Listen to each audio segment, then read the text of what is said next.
Hi everyone, it's Yvette Le Blowitz from spiritgirl.com and welcome to the Spirit Girl Talk Show podcast. I'm super excited to be here with you today with our very special guest, Shannah Kennedy, who is one of Australia's foremost strategic life coaches. She's the best-selling author of The Life Plan, and we're here today to talk about her brand new book, Plan B, A Guide to Navigating and Embracing Change. Shannah, welcome to the Spirit Girl podcast show. Can I say it's an absolute pleasure to have you back on the show.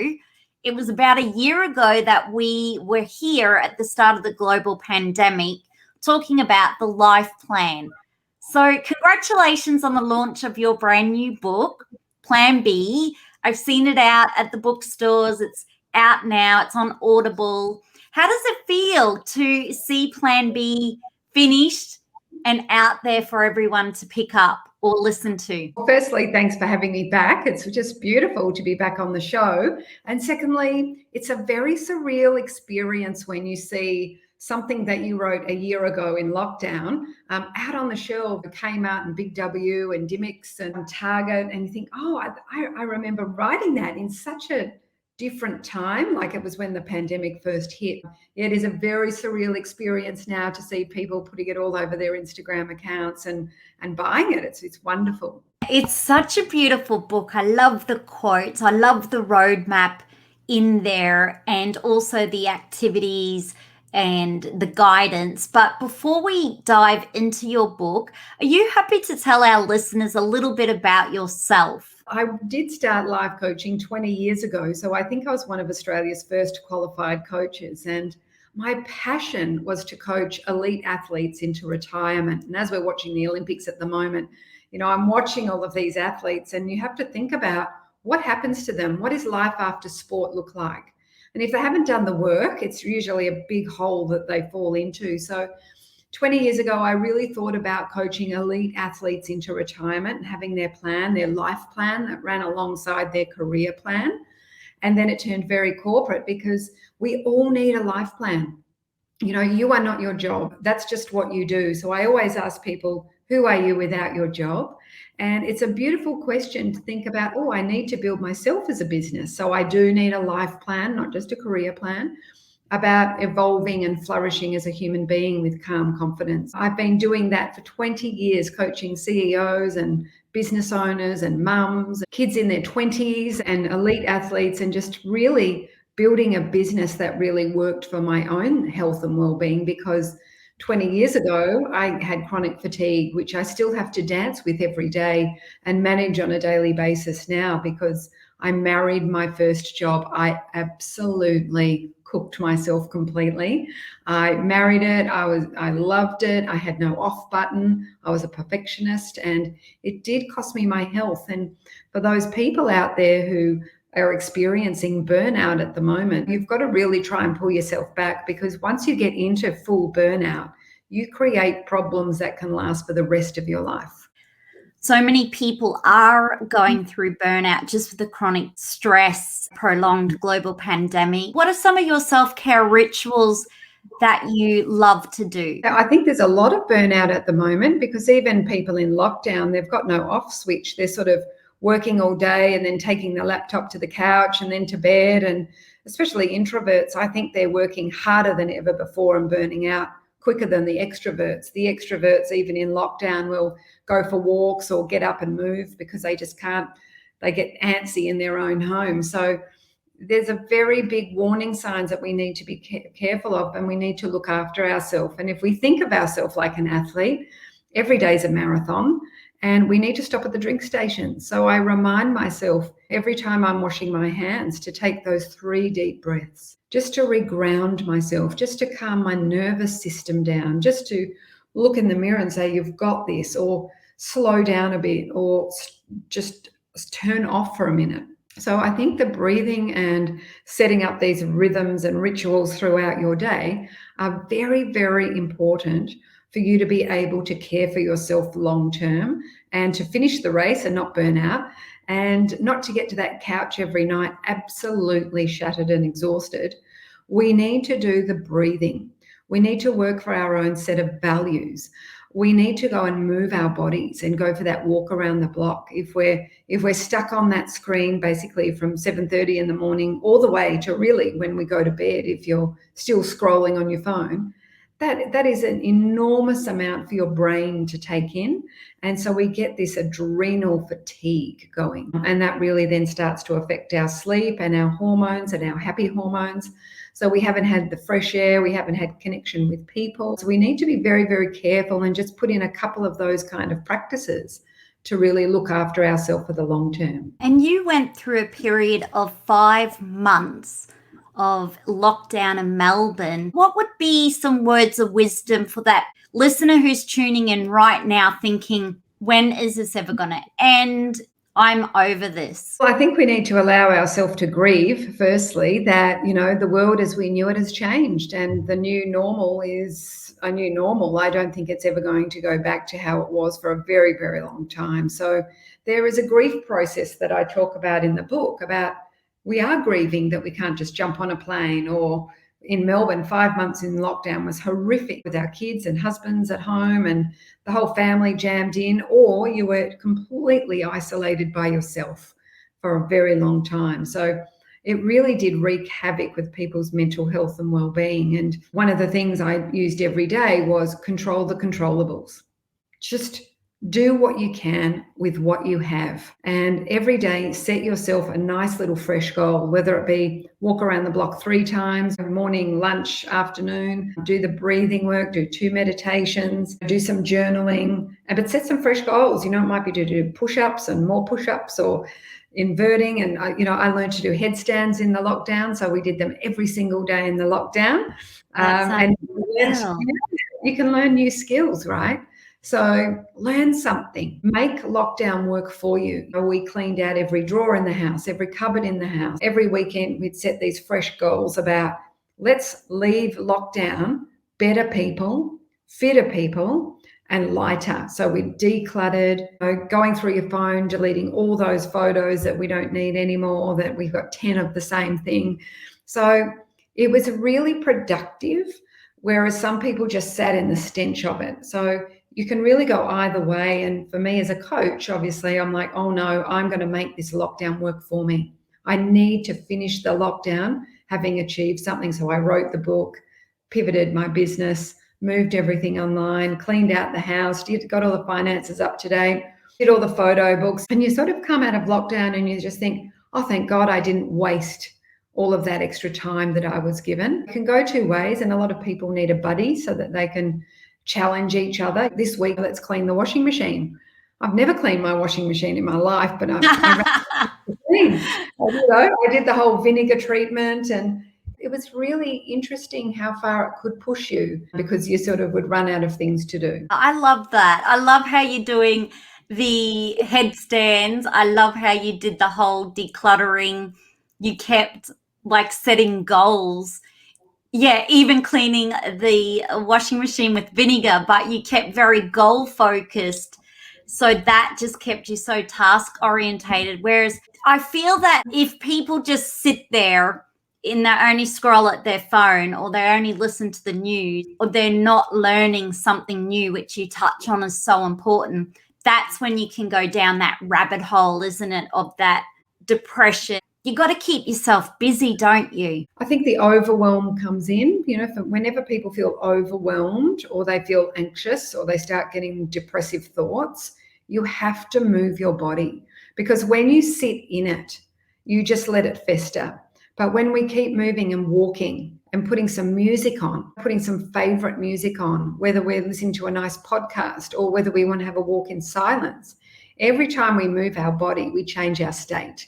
We change our hormones, we change our nervous system, or we could just keep sitting there. You've really got to sort of think about walking as your tablet, your medicine, to really support your mental health and well-being.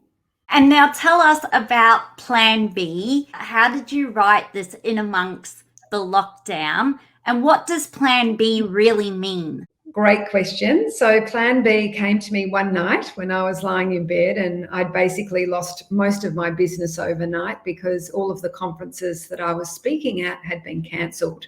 The whole thing just went, and I just sat there in the backyard saying to my husband, oh, I think I need to get a new job. He's like, what are you talking about? You've been a coach for 20 years. I'm like, well, no one will want to coach and no one's going to have a speaker anymore. And he just said, just sit still. Just sit still, sit in the change and take a breath. And that's exactly what I did. And this whole book came to me. And I turned all of my speaking engagements online and quickly learned how to use Teams and Zoom and everything else. And then the phone didn't stop ringing with people wanting coaching. So the whole thing worked really well. The book came to me because I thought, wow, no one's actually got a guide on how to navigate change. And I've been teaching this for 20 years. I was like, oh, I'm going to grieve now and then I'm going to heal, but then I'm going to make a fresh new plan for myself. And it's exactly what I did. So we were in lockdown, so I had the kids here and my husband and the dog, and you can't write a book. you cannot write a book with a full house. No way. I actually hired an Airbnb a couple of kilometres from our house. Wow. The 8 p.m. curfew, and we had a 5-kilometre rule. So I went there for a week, and I basically sat there all day and night writing, like seriously 16 hours a day. My eyes were burning, my back was broken from sitting over the computer, and I didn't come home until it was done. So it took me 7 days, and I came home, and then I could refine it at home, but I had to do that big dump of words that were stuck in my head. I had to get them out. So I did that and really sat in every chapter when I was writing, thinking about the pain that someone might be in, whether they've lost a loved one, broken up with the boyfriend, lost their job, had a health crisis come in, or, just not coping with COVID and the pandemic. So I really sat in each of those characters as I was writing, and I wanted to take people on a journey. And there's 4 parts to the book, which is stage 1, which is the change, and just sitting in it and thinking, I need to take a breath. I need to grieve a little bit about what I've just been told or what's just happened. And then I need to change my story and thinking about, what am I telling myself? Am I catastrophizing, or do I want to focus on what I can do? And then the second part is the healing, which is how we restore and recover when we get the lemon thrown at us. That curveball is, you don't just rip the tomato plant out of the ground and then plant a new one straight away. The soil has to sort of sit there and recover. We do too. We need to recover. So being kind and compassionate to ourselves and bathing in nature and going into some breath work, into some meditation, allowing ourselves to celebrate, those little small wins that you have. And you think, well, today something good happened, and starting that sort of process. And then the third part is the pivot and the reset and the redirect, where we do put the fresh seeds in. Let's go back to our values. Let's set some beautiful fresh goals and create some great habits to support us, some happy habits. And then we move into the last chapter, which is rejoice and radiate. The awakening was maybe our new normal, we could celebrate. What if we were really happy with the new normal, the new boyfriend, or life without the boyfriend, or maybe my next job is better than the last one, even though I couldn't see it at the time. And for me personally, with chronic fatigue, to see it as the gift that because I have to live with chronic fatigue, I have to be so careful with my days. I can't burn the candle anymore. So my life is very mindful now, whether if I didn't have chronic fatigue, I probably would have raced through like a crazy maniac and not noticed anything. So to see things as the gift. Love that. I must say, I absolutely love your brand new book, Plan B. It's so beautiful. It's so feel good, and it's incredible. And thank you for stepping us through the 4 parts. What I love how you ended that, which was, why not celebrate the new norm? Like, look at it as a gift, or look for the gifts. And just to change that mindset is a change in itself, because we can sometimes be fighting, resisting, not wanting to accept our new norm. Yes. We don't want this to be happening. We don't want to not be able to just go online and book our trip to Singapore or the Maldives or wherever in the world and just be able to come and go and do what we want when we want. But if we live in that mindset, then we're going to have a very miserable couple of years, right? So let's celebrate what we can do, and let's work with what we have. and let's make today really great, just for what it is, just today. And we look forward to that travel coming back. But in the meantime, it doesn't mean we have to have a couple of really sad years ahead of us.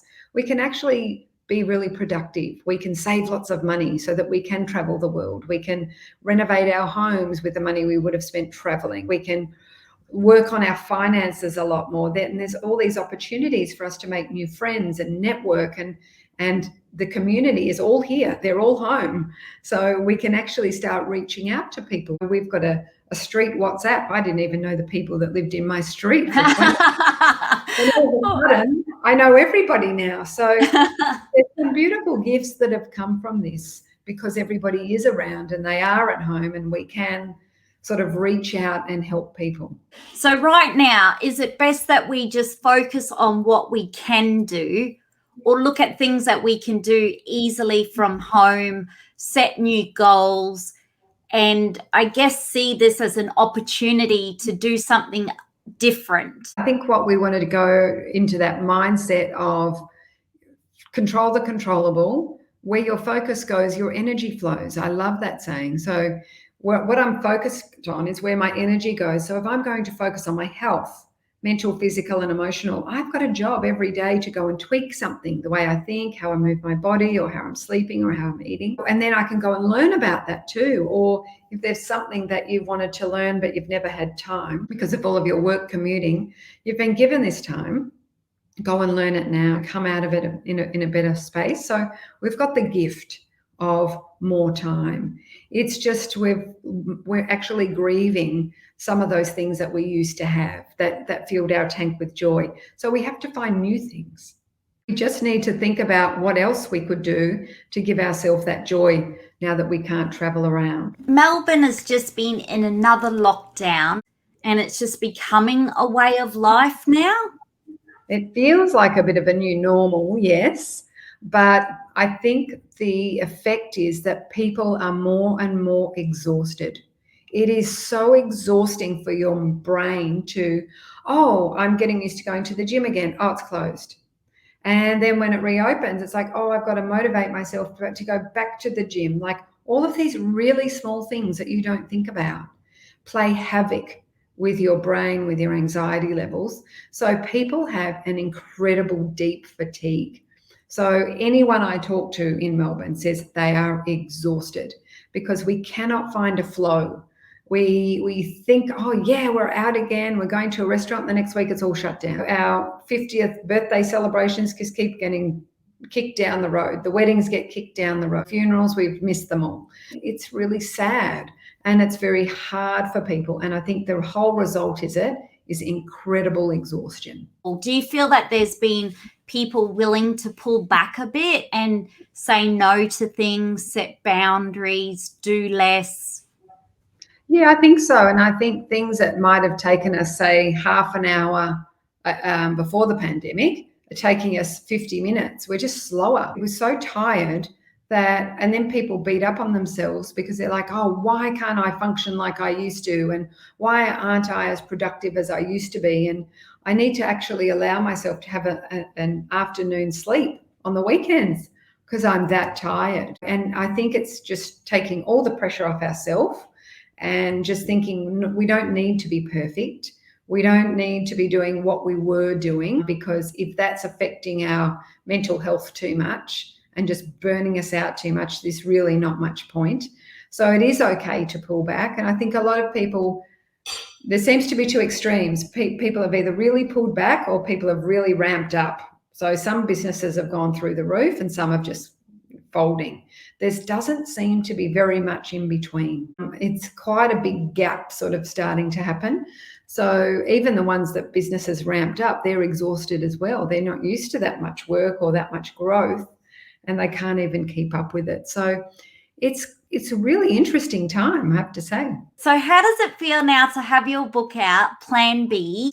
What is your hope for your book readers now? Oh, look, I'm really excited. I really hope that this book is like your lighthouse, like for life. It's the little guidebook that you always go back to. It's like that first beautiful cookbook that you had that just allowed you to master the basics.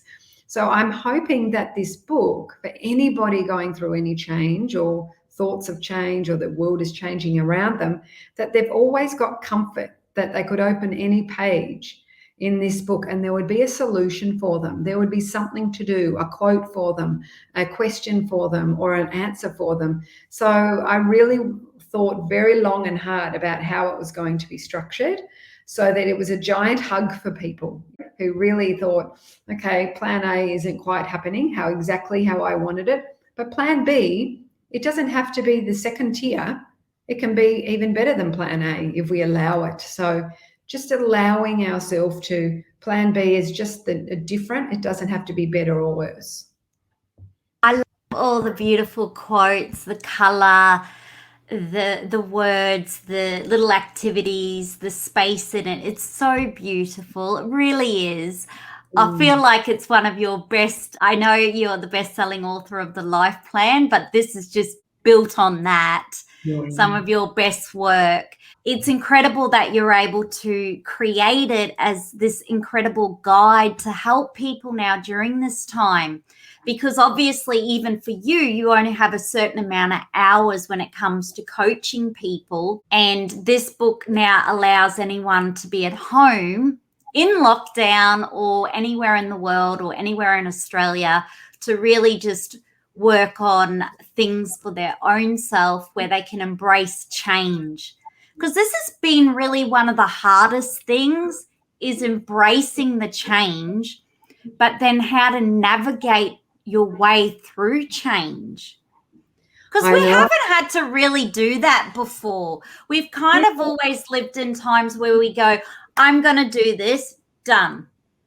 Like we've not had restrictions before or limitations on what we can do. So changes just come through every which way. And I'm talking changes in just like you can't even hug your friend or family at the supermarket or give them a kiss, or you can't stand right near people anymore. Like there's been so much change. We're not taught at school, are we, how to navigate change or the grief cycle or how you're going to feel when things happen.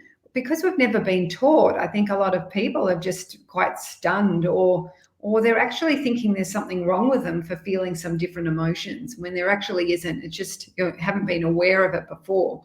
And it's really also not that bad. I mean, we're being asked to sit in our homes and we've got running water, a beautiful bed, we've got fresh food. We're not being asked to go to war like previous generations where you had nothing and you were starving and you had terrible conditions. We're actually asked to sit in our home and watch Netflix. So it's not that bad. It's just we have not encountered anything for a very long time. So there's all of our generations have just never experienced anything like that before. With change, is it okay that we can now park something we once loved or did, park it there?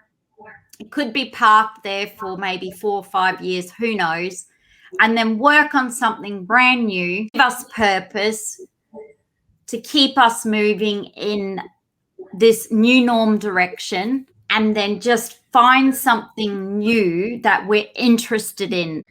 Definitely, because if you think of your life over 20 years, this is like a 3-year speed hump. We're trucking along, we've got a 3-year speed hump, and then we've got another 15 years ahead of us where the speed hump's not going to be there. It's just going to be different and the world will be open again. So it's about saying, what do I want to do on my detour? Go back to my life plan. So you've had this plan, you know what you love, you've organized what you want to be doing for the next 20 years in your mind and your basic things that you love. And we've had to just take that detour, and it's just how you navigate the detour. And for me, it's a chance to grow. It's a chance to evolve. It's a chance to learn. It's a chance to challenge myself rather than just be a victim to it. So it's about getting back in that driver's seat that we talk about in the life plan and saying, okay, it's just a detour. It's not what I planned, but how can I make the detour really work for me? And I feel like it's the greatest opportunity now for people to individually work on themselves and to develop and grow. And I've never seen this opportunity in such a way where, wow, you got now so much time at home. Everybody said they were time poor. Yes. And now in time, they're saying, oh, now I've got too much time. And it's just because they're not filling the time with productive, fun things where they're learning or reading or setting themselves a challenge, even to read a book a week or something. And so they're feeling like they're not achieving. And when we feel like that, we always feel a bit flat. And it's interesting, isn't it, where people are going back to colouring in, knitting, cooking, volunteering, tutoring. Like, I'm seeing all of this stuff happening with communities. And even people, like you said, you've just, through the lockdown, discovered your neighbours. I know, all of these small things, right? I know so many people who have gone into their photos and found so much joy and created these coffee table books, and they ran out of time before, or, you know, you got home from your holiday straight back into work and they'd always wanted to do it. So we can do these things. We can do these projects that we've always wanted to do, the family tree, the family history, creating a new hobby for yourself, or getting into the garden and starting to grow some of your own vegetables or whatever it might be, where you've got time to nurture them and you've got time to do the research. And I think people are having much better conversations now, like real conversations. We're not talking about cars and handbags and things that people used to love talking about. We're actually talking about real things now, and how people are feeling and how they're coping and what their hobbies are and what they're learning. The whole conversations are now much richer and deeper, rather than all of that materialistic stuff that's gone. What holiday are you going on? It's all now about real life. And I think that's been a wonderful gift of COVID. Yeah, it has. Like always, I could talk to you forever about your incredible book. And also, thank you for sharing the tips of things that you did during the Melbourne lockdown, because I feel for everybody in Sydney at the moment, as it gets extended, or people globally who are in lockdown, we can learn a lot of lessons from yourself and the Melbourne community. So thank you for going through that for the rest of us and sharing what you've learned. Now that you are in Plan B, you're obviously now going to enjoy the gift of how this helps everybody during these times. So that must be so rewarding, feeling that, like, of the 20 years experience of life coaching and working with real people, CEOs, business owners, athletes, people of all walks of life, that you can now get this roadmap, guide and tools and things out there to actually help people. That's got to feel so good and so worth going to that Airbnb. It was really brutal, that Airbnb, I have to tell you. 16 hours riding, that's hectic. You know, last year I also put on my website all the free resources. So I put like 30 free screensavers, which were affirmations for the brain that people could download. I did free vision board kits that people could download and print. And my daughter and I spent a whole weekend making a massive vision board. And that's for life after COVID as well. It's still got all the travel pictures on there. Don't get too stuck in the now. We can still think about the future and what we might be saving for, or learning some skills for, or you want to do some cooking but you want to go to a cooking school in Italy. Still put it all up there, because it's actually nice for the brain to have a map to think about, oh, I am going there in the future. That's exciting. But what could I do now, you know, to support that? So there's a lot of resources on the website as well that I put up last year to really help people just put up things on your screensavers that actually make you feel good. The affirmations that say, you've got this, you can do this, or you're braver than you think, or you love more than you realize. We really want to be helping people with this awesome brain training, mindset training in such a time. Beautiful. Well, I love all of the work you do. You're incredible. It's so amazing that you're giving up so much of your time to really devote to help our Australian and global community during these tough times, and your daughter who helped you with that incredible vision board, and obviously all of the people behind Plan B who have made it happen. Congratulations again on the launch of your book, Plan B. And thank you for everything that you're doing to help support our community through these really tough, new norm, changing times. Oh, thank you. Thank you for having me. And I really hope that people buy one for themselves, but also for their friends that might be hurting at the moment. It's a beautiful gift. So thank you for having me on the show. And it's always such a pleasure speaking to you. And how can we stay in touch with you now after the show? Just through the website, www.shannahkennedy.com, or through my Instagram, Facebook, or Twitter accounts, which are just Shannah Kennedy. Beautiful. Well, we'll say goodbye to you now, Shannah Kennedy, and be sure to subscribe, to leave a 5-star rating and review, and to tell someone you love to. And together, let's feel good from within.